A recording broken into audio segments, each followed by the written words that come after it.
Get ready to become the sneakiest dragon and collect the most gems. This is our preview of Fluffy Dragons.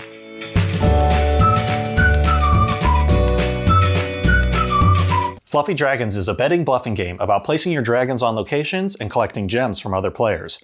And I thought it was a quick, fun game with a little bit of depth. It's a simple premise that takes minutes to learn but can lead to a bluffing good time. We'll tell you all about it after this quick how to play. Each player starts the game with a dragon meeple and 10 gems in their color. Players will take turns placing their dragons on one of 5 locations. Each location can defeat the next 2 locations and be defeated by the previous 2. Players will play a location card face down and then place their dragon, but they don't have to place their dragon on that card's location. Players need to bluff the other players because when that location card is revealed, their dragon moves to that card's location. Players will take a gem of their choice from another player's dragon on a location that they've defeated. After 6 rounds, the player that has the most points from gems wins.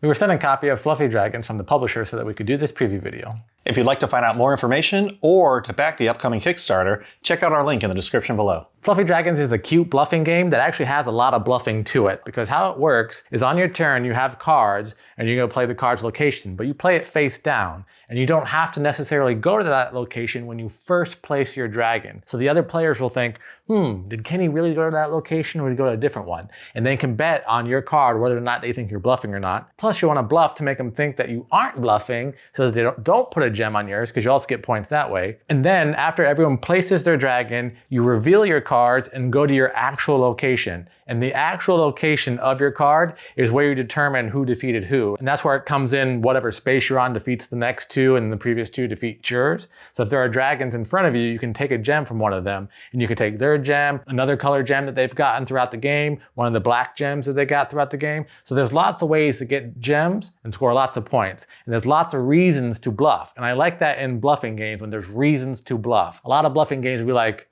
why do I need a bluff? It's a better strategy just to play the game normal and hope that I get the most points. In this one, you really need to bluff to actually win the game. When we first started playing, and even just any bluffing game, I like to think to myself, kind of what Kenny said, like, do I really need to bluff? So I kind of started playing without that whole bluffing in mind. I was like, oh, okay. But then when I saw where bluffing actually is pretty important, it clicked. And I think the game does a real good job for players like that, where you're just like, nah, I'm not gonna bluff. But this game, I think, slowly introduces you to it without you losing your shirt, right? If you do bluff, it's like, oh, okay. It's not that dangerous. It can be that rewarding. So it's a nice little trade-off, nice little learning curve as you're going. In terms of the artwork and the illustration, when we first got it to the table, it reminded me of a lot of different like genres, like Avatar: The Last Airbender or Pokemon, just things where there's this element, that element, and one beats this. So I thought that was kind of interesting. I always like how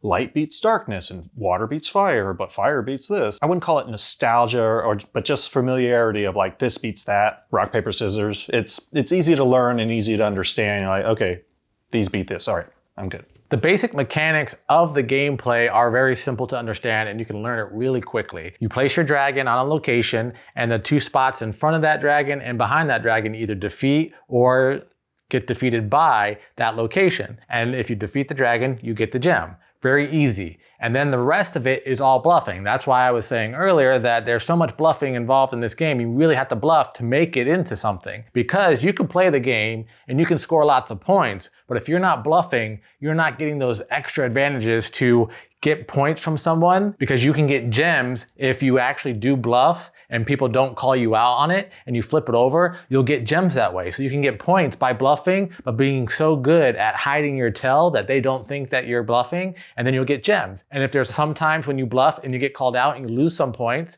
you call them out later on, you get your points back. There's lots of shifting of the points. So I thought there was a good ebb and flow of points going here, going there. It's like, oh, you're in the lead, I'm in the lead, we're going back and forth. But you can only make that happen with the bluffing. That aspect of just bluffing or bluffing games, yeah, like finding someone's tell, I always thought that was really cool. But, you know, I always find myself really bad at it, because if we play games, like some people can just kind of pick up my tells that I'm not familiar with, but they won't tell me either. So that gets a little frustrating. Another thing that you have to think about with your cards when you're playing them is you have 5 location cards, but you're going to start with one face up that you're not allowed to go to that location. So the other players will know one location that you definitely aren't going to. So when you go to bluff, bluff, make sure you don't accidentally put it on that location, make a big mistake, because then they're going to call you out on that. But you have the other 4 locations, and then when you play that location, at the end of the round, you're going to pick up that first location that you couldn't go to, and then you can't go to the location that you just played. So you can't play the same location 2 times in a row. The other thing with locations is the last player to go, their location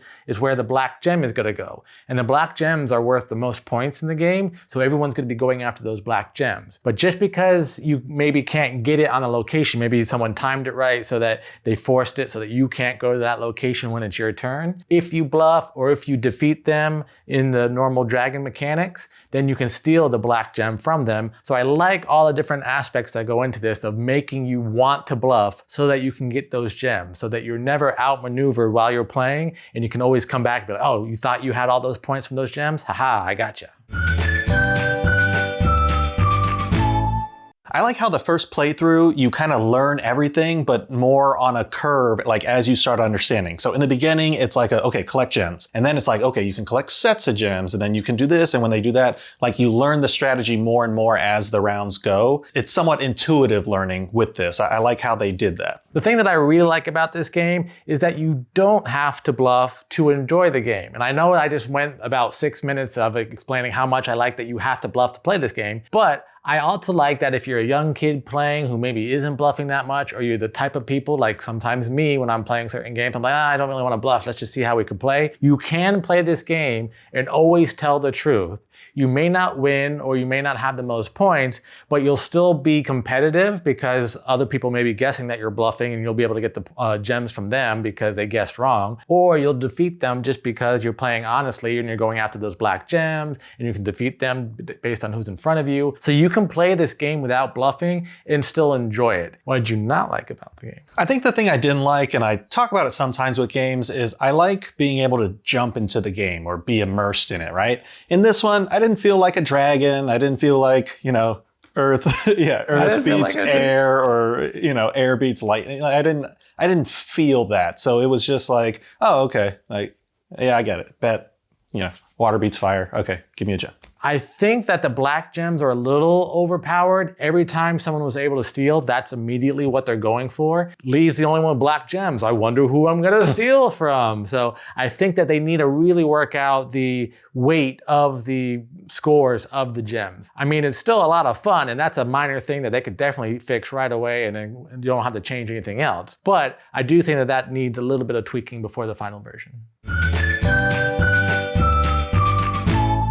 So overall, what initially caught my eye was the artwork, how it kind of reminded me of those other genres, like I said, like Pokemon, Avatar: The Last Airbender, just this beats that sort of thing. I really like the bluffing aspect and how the game, you don't need to, but you can. But even if you did, as long as you didn't go crazy with it, you'd still be all right and finish with a decent score. Overall, I really enjoyed this game. The theme isn't really my thing. I'm not really big Pokemon, that style of theme. However, it's cute enough and I understand it. And I really enjoy that the bluffing aspect really comes through. Like I said, you can play without bluffing and still enjoy it, but you can really enjoy this game if everyone's gonna take the bluffing seriously and really play it like a serious hardcore bluffing game and really go into it. Then it can really be cutthroat and you can really have fun with it. So I think that if you're into bluffing games, you should definitely check this game out. And that was our preview of Fluffy Dragons. What'd you think? Can you outbluff the fluff? Let us know in the comments below. Once again, we'd like to thank the publisher for sending us a prototype copy so that we could do this preview video. If you'd like to find out more information or sign up for their Kickstarter, check out the links in our description below. And if you're enjoying our content, please like this video, subscribe to our channel. Until next time, I'm Lee. And I'm Kenny. And go party like a board gamer.